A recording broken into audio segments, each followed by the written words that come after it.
আব্দুল মাতিন সাহেব, যিনি অনেক সামাজিক কাজ করেন, ধর্মীয় কাজ করেন, এটা অস্বীকার করার কোনো জায়গা নয়। তিনি তৃণমূলের ঝান্ডা ধরেছেন। এই মুফতি আব্দুল মাতিন সাহেব এবং তার দাদা মুফতি আব্দুল কাইম সাহেব একটা সময় ইন্ডিয়ান সেকুলার ফ্রন্টকে নিয়ে অনেক খিল্লি করেছিল, রাজনীতিকে নিয়ে অনেক খিল্লি করেছিল, অনেক কুকথাও বলে ফেলেছিল বিরোধিতা করতে গিয়ে।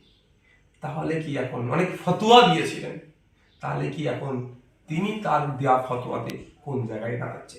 তবে আমি বারবার বলে এসেছি, আজকেও বলবো যে শিক্ষিত মানুষদেরকে রাজনীতিতে বেশি বেশি করে আসা দরকার। তবে এটুকু বলতে পারি, ঠিক যেমন আমার ভাইজান পিরজাদা কাসেম ভাইজান পচার সম্মুখে পা কেটেছে, দল চয়নের ক্ষেত্রে তার আরও ধৈর্য ধরা দরকার ছিল, বিবেচনা করার দরকার ছিল। আজকের দিনে বলবো তৃণমূল কংগ্রেসকে চয়ন করার ক্ষেত্রে মুফতি আব্দুল মাতিন সাহেবের একটু বিবেচনা করা দরকার ছিল।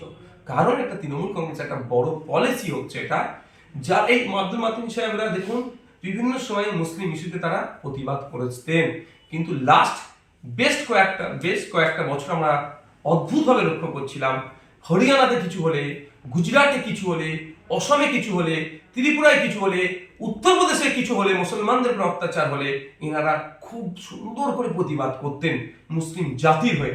কিন্তু ওয়েস্ট বেঙ্গলে মুসলমানদের ওপরে যে প্রতিনিয়ত তৃণমূল কংগ্রেসের সরকার দ্বারা কোনো সময় পুলিশের অত্যাচারে কাস্টোডিয়াল ডেথ হচ্ছে, থানার মধ্যে লকআপে ডেথ হয়ে যায়, পিটিয়ে মেরে দিচ্ছে, জেলে পিটিয়ে মেরে দিচ্ছে, আনিস থেকে তামান্না বা তিলোত্তমা বা যা কিছু স্পেসিফিকলি মুসলমানদের যে দুরবস্থা চলছে, ওবিসি নিয়ে সব থেকে বড় শিক্ষিত মুসলমানদেরকে ধ্বংস করলো, যে রঙ্গনাথ মিশ্র কমিশনের সুপারিশকে পুরো ধ্বংস করে দিল, তা নিয়ে কিন্তু এই ধরনের যারা সমাজসেবী বা রিলিজিয়াস যারা লিডার বলে দাবি করে নিজেদেরকে, বা স্কলার বলে নিজেদেরকে দাবি করে, অদ্ভুতভাবে কিন্তু এরা চুপ ছিলেন। হয়তো চুপ থেকে কোনো একটা জায়গায় বার্তা দিতে চাইছিলেন যে আমি তো তোমাদেরই লোক, প্রয়োজনে তুমি আমাকে ব্যবহার করতে পারো।